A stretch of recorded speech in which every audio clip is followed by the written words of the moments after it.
na vrchole veže.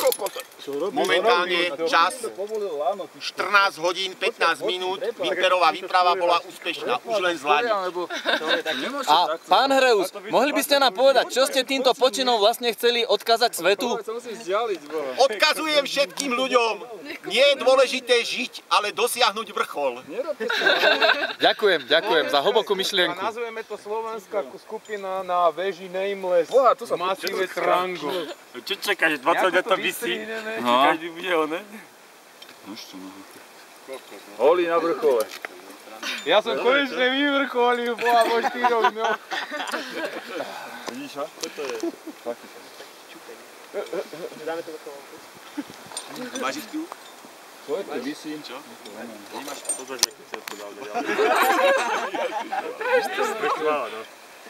Preboha, Marcel, ty nie si zaistený. No dobre.